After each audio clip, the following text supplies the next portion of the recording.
Hello and thanks for joining us on Arirang News. It's Suneung Day here in South Korea, where high school seniors and graduates take the country's annual college entrance exam. The test is well underway now and will last until nearly 6 p.m. today.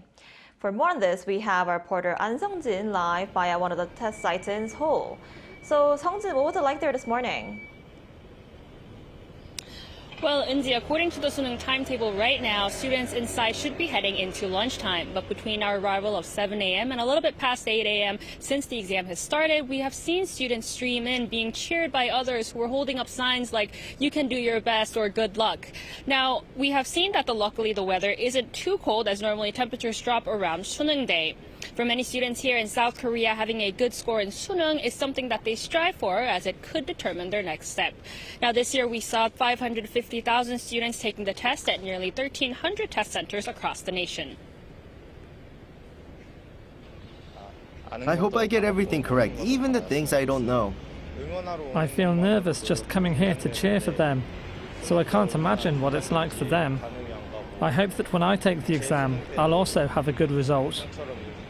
I came to cheer for the seniors, and since I also have 2 years left, I also plan to study hard and hope for good results. Now, as you heard, the number of test takers for this year is the highest in 7 years. The number of those retaking the exam has slightly decreased, though, partly due to the reversal of plans to expand the medical school quota. Test takers had to enter the site by 8:10 a.m. The Suneung normally lasts for 8 hours, but depending on the number of elective subjects, some students can end up taking the exam for more than 9 hours. Starting off with Korean language, the exam continues through with math, English, and elective subjects. Right, and Sung-jin, as you mentioned, because the Suneung is such an important test for Korean students, what kind of measures are in place? Right now, several measures have been put in place for a stable running of the exam. Now, on the test day, some government offices and some companies have pushed back their start time to 10 a.m. Local police officers have also been maintaining order around the testing site and transporting those takers in need. Now, more than 10,000 police officers, including traffic police, and around 2,200 patrol cars have been deployed around test sites nationwide to ensure a smooth and stable testing environment. Particular caution will be taken during the English listening section, which will be held from a little past 1 p.m. till 1:30 in about an hour. Authorities have requested adjustments to flight schedules so that aircraft do not take off or land during this period. Construction and military training exercises that could generate loud noise will also be suspended. Now, that's all I have for now. Back to you, Indy. All right, that was our An Sung-jin live at a testing site here in Seoul. Meanwhile, the U.S. federal government is ending its record-breaking shutdown as President Donald Trump is poised to sign the Congress-approved funding bill that reopens agencies after the longest-ever closure of government, 43 days. For more on this, we have our correspondent Oh Soo-young on the line for us. Soo-young, it looks like President Trump was poised to seal the deal before we began our newscast, right?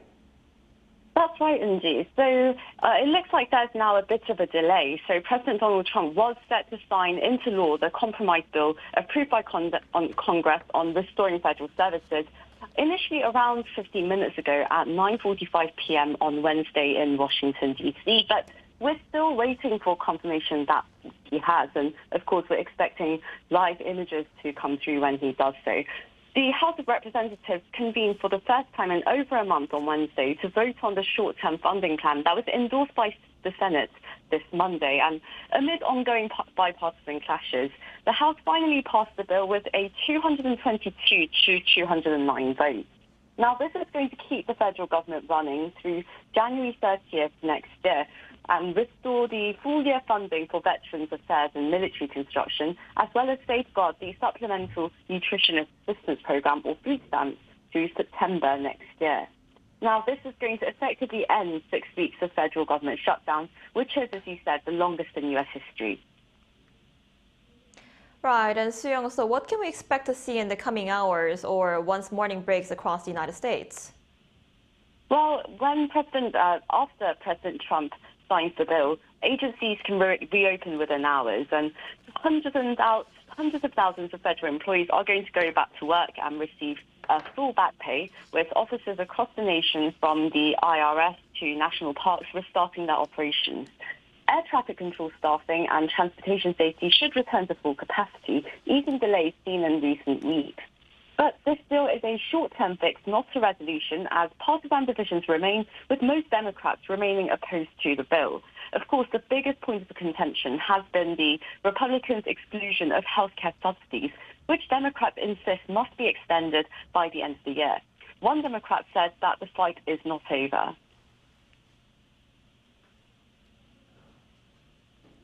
We will continue to fight to lower the high cost of living.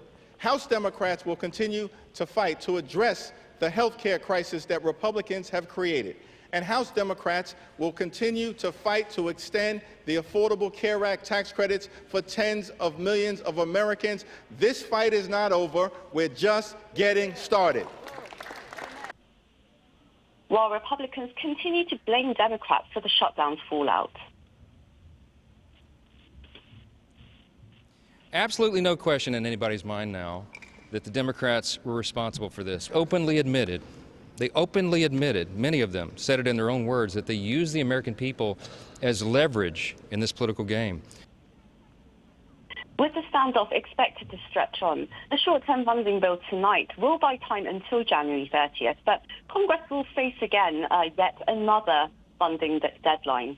So observers say that if negotiations stall again, then the risk of another shutdown early next year remains very much alive. Back to you, Nuri. All right, Suneung, thank you for the updates. Do keep us posted. And over in North Korea, latest satellite imagery shows the regime appears to be preparing for another major military parade, possibly to mark the upcoming 9th Party Congress next year. Our Lee Seung-jae has more. New satellite imagery suggests North Korea is preparing for another large military parade ahead of the upcoming 9th Party Congress. NK Pro analysts say hundreds of troop transport trucks have appeared at the medium parade training base in southeast Pyongyang. The base features a full-scale replica of Kim Il-sung Square, where troops rehearse for major national events. Imagery from analytics firm Planet Labs show the trucks beginning to arrive between November 4th and 5th, then steadily increasing until the latest image on November 11th revealed several hundred vehicles. In recent years, trucks have only gathered at medium in the weeks or months leading up to a parade. This year, vehicles began arriving in June to support more than 3 months of rehearsals for the October 10th parade. But their reappearance just a couple of weeks later strongly suggests preparations for a new event. The timing points to the 9th Party Congress. Pyongyang is expected to use the gathering to review its weapons development goals from the last 5 years and to unveil a new set of arms production plans. A military parade will give the country another chance to showcase new systems, especially after revealing only a limited lineup of nuclear missiles and delivery platforms at last month's event. North Korea held its 8th Party Congress in January 2021. That Congress lasted from January 5th to January 12th, and a military parade followed on January 14th. The Workers' Party has already said it plans to hold an end-of-year plenum in mid-December, raising the possibility that it could repeat the previous schedule and convene the Congress in January. For now, state media continues to mention the 9th Party Congress, but has not announced a firm start date.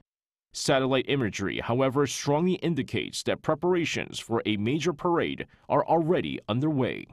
Lee Seung-jae, Arirang News. Meanwhile, South Korea's Foreign Minister Cho Hyun and U.S. Secretary of State Marco Rubio have discussed the pending Korea-U.S. joint fact sheet as they met on the sidelines of the G7 Foreign Ministers gathering in Canada. The fact sheet, a document outlining follow-up measures from the two summits between Presidents Lee Jae-myung and Donald Trump, has been held up for more than 2 weeks. According to Seoul's Foreign Ministry, Cho asked for Rubio's cooperation to ensure its swift release, stressing that it would help both sides turn the summit agreements into concrete action. Rubio said he would work closely with relevant U.S. departments to ensure its early publication. Separately, Cho met with Canadian Foreign Minister Anita Anand to express Korea's interest in contributing to a Canadian submarine project and wider defense cooperation. Cho also held talks with the foreign ministers of Brazil, Mexico, Germany, and the European Union.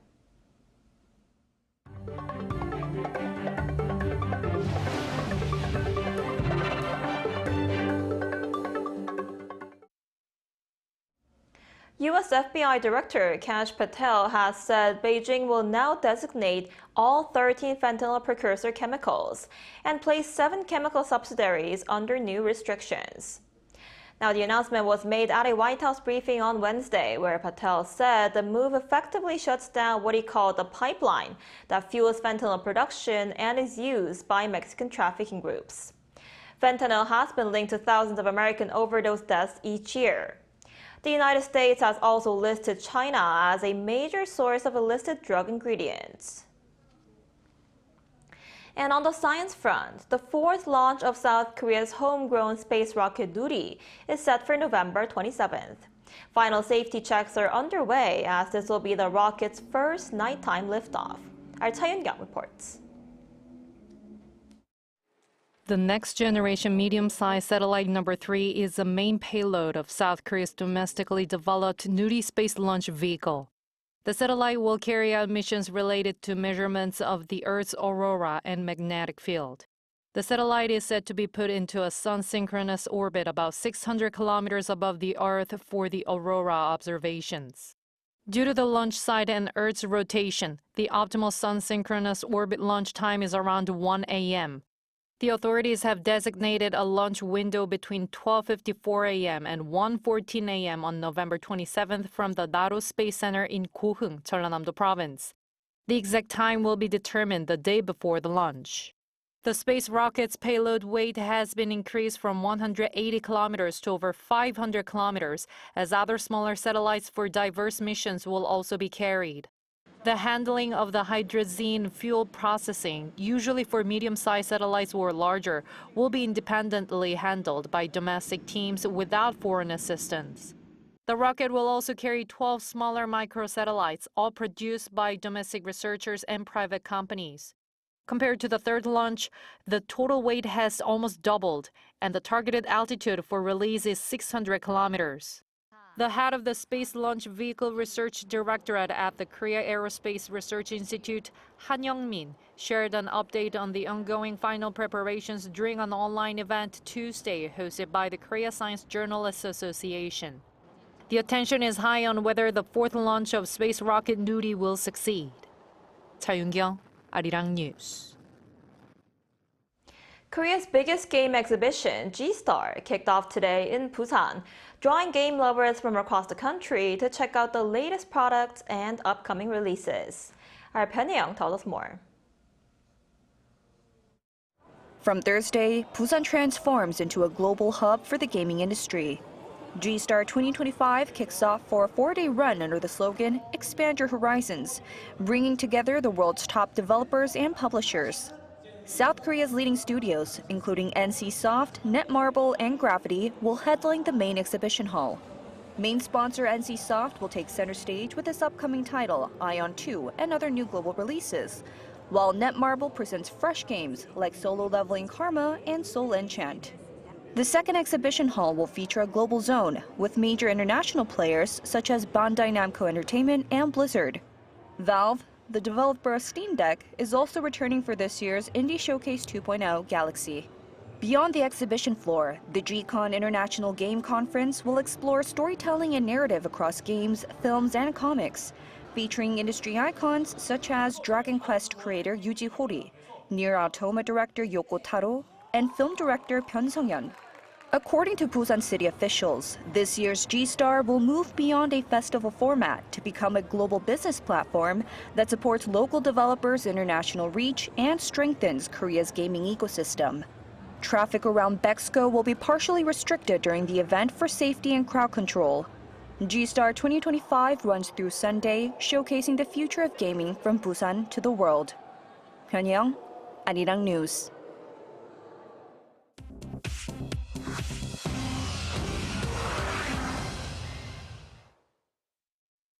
This is The World Now, bringing you everything you need to know from around the globe. Starting in the United States, where Democrats on the House Oversight Committee have released emails from Jeffrey Epstein's estate that reference former President Donald Trump. The documents, made public on Wednesday, include a 2019 email in which Epstein wrote to a journalist that Trump knew about the girls. In another email, Epstein told Ghislaine Maxwell that a victim had spent hours at his house with Trump. The White House later put out a statement saying the redacted name in that email was that of Virginia Giuffre, and that she had repeatedly said Trump was not involved in any wrongdoing. Republicans on the committee said Democrats selectively cherry-picked the leaked material to smear the president. The Republicans then released 23,000 pages of documents from Epstein's estate. Trump has repeatedly denied knowledge of Epstein's criminal activities and has said he ended contact years before Epstein's 2019 death while awaiting trial. In Peru, at least 37 people have been killed after a bus collided with another vehicle and plunged about 200 meters into a ravine early on Wednesday. Officials said the crash happened on a stretch of the Pan American Highway in southern Peru after the bus hit a pickup truck and went off the road. Local authorities report 36 people died at the scene and one later died in hospital. At least 25 others, including minors, are being treated for injuries. The bus was carrying around 60 passengers and was traveling toward the city of Arequipa. Police have detained the pickup truck driver, and an investigation is underway to determine the cause of the crash. French lawmakers have voted to suspend President Emmanuel Macron's pension reform, a key concession tied to the country's ongoing budget battles. Parliament approved the suspension on Wednesday with 255 votes in favor and 146 against.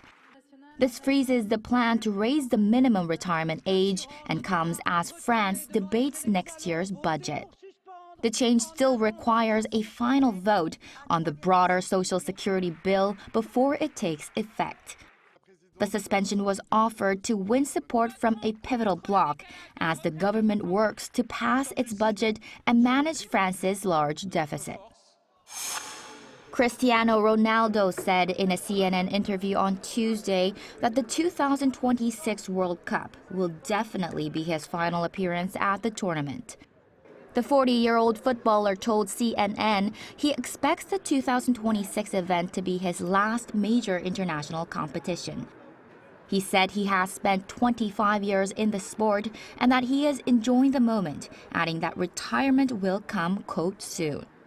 Ronaldo is the all-time leading scorer in men's international football and the only male player to score in 5 World Cups. The 2026 tournament kicks off on June 11th in the United States, Mexico, and Canada. Chu Ji-hyun, Arirang News.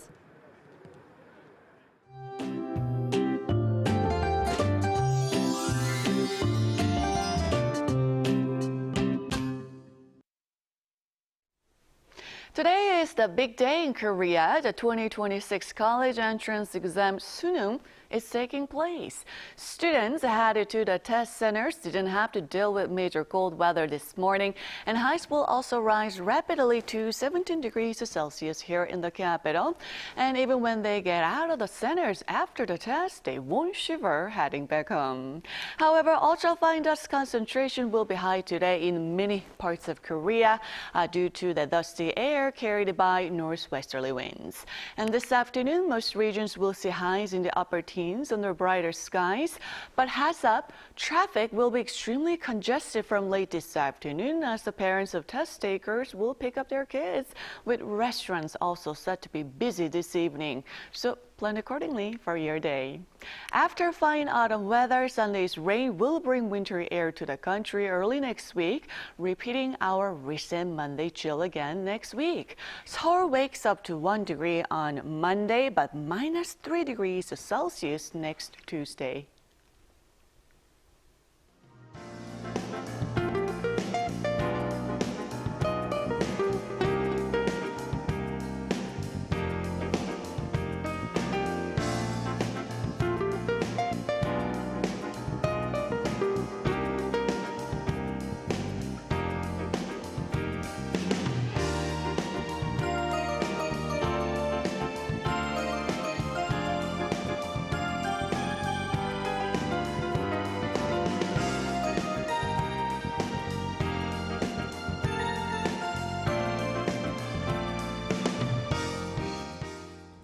And that's all we have for today's noon edition of Arirang News. Thank you for watching. We'll be back at 5 p.m. Korea time. Stay tuned.